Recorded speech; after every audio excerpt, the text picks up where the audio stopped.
Very good morning to you, my dear students. This is Shravan sir, and today we'll be dealing with a new poem. Okay, and the name of the poem is "A Spaceship Landed Over There." Right.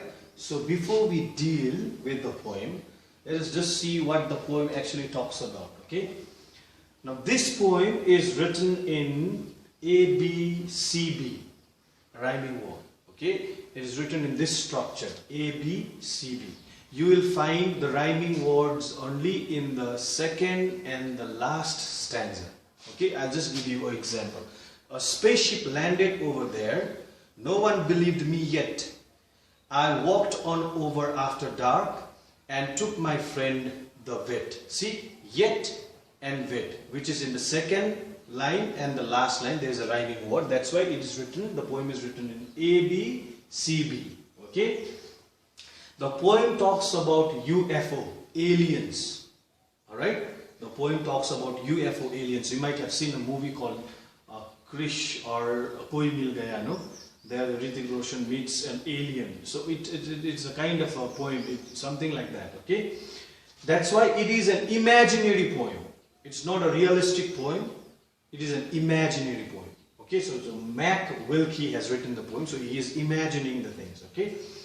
And in the sixth and the seventh stanza, a funny thing happens in the poem. Something funny thing that happens in the poem. Okay, so this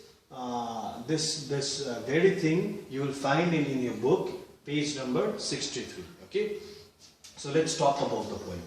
There are 7 stanzas in the poem. There are altogether 7 stanzas. Okay, so the first stanza talks about the poet sees the spaceship and takes his friend with him. Okay, in the first stanza you will find a poet from his house, might be, sees a spaceship. Okay, so he goes there and takes his friend with him. Okay, it's written on a spaceship landed over there. No one believed me yet. No one believes him, so he takes his friend with him in the first stanza. The second stanza, we couldn't find the little man. We searched and searched inside. So I sat in the pilot seat and said, let's take a ride.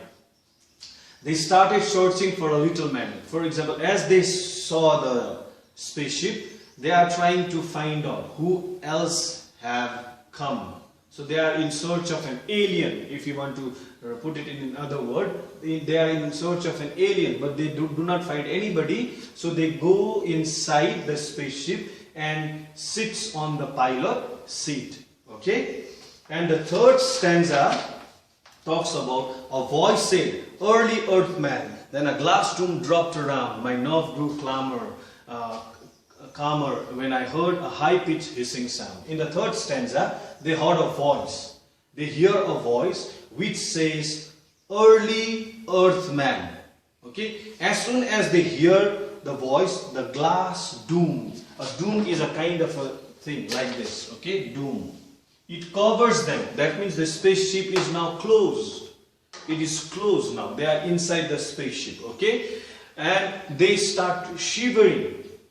But they find themselves at ease as they hear the high-pitched sound. Okay, they hear the high-pitched sound means a very high-pitched sound means somebody shouts in a shrill voice. No, they hear that sound. Okay, and in the fourth stanza, his friend got trapped in a device which did not fit him well. So it is written out here. My friend, the vet, was diagnosed. Perhaps I guess by smell. Some gizmo snatched him in a cage which did not fit him well. Now here a device comes and tries to cover his friend, and his friend finds it very difficult to adjust himself in the device. Okay, so the fourth stanza talks about his friend got trapped in a device which did not fit him well. And in the fifth stanza, we travel fast through space and time to planets far and near, and end up where we began on earthly earthman's sphere. Now they start traveling. They travel fast. Okay, and as they are traveling, after finishing everything, they come back to their same place from where they have began. Okay, from where they have began. Now the 6th and the 7th stanza I have written out here. A funny thing happens in the poem. Okay, so inoculate them yes or no. Words flashing on a screen. Smiled as I selected yes. Now Dr. Bill is green. Now Dr. Bill out here is a friend. So there appears a kind of a signboard which says yes or no in the screen. And the poet without knowing he presses yes. And some kind of injection comes and it's put to whom? His friend doctor. Then he becomes green. Okay, here I have written. There appears a kind of an option which says yes or no. Unknowingly the poet selects yes and the doctor is green. So he turns it into green. Okay. The last line. He hasn't had a cold in a year, but sometimes late at night he swings through trees. I wonder which is worse, his bark or bite. With this the poem is ended. It ends like this here. But in the last stanza he says his friend is free from sickness as he is injected with some kind of vaccine which is not explained out here in the poem. He doesn't get any kind of sickness for a year. But something extraordinary happens to him, that is, he swings through trees at night and barks in the evening like dogs. That is an unusual thing that is happening to his friend Dr. Green or Dr. Bill, who has turned it into green. Alright, so this is the poem all about. So I want all of you to go through it once. With this explanation, try to understand the poem, and as usual I will be giving you question answers, solved question answers by myself. Okay, thank you class, have a nice day.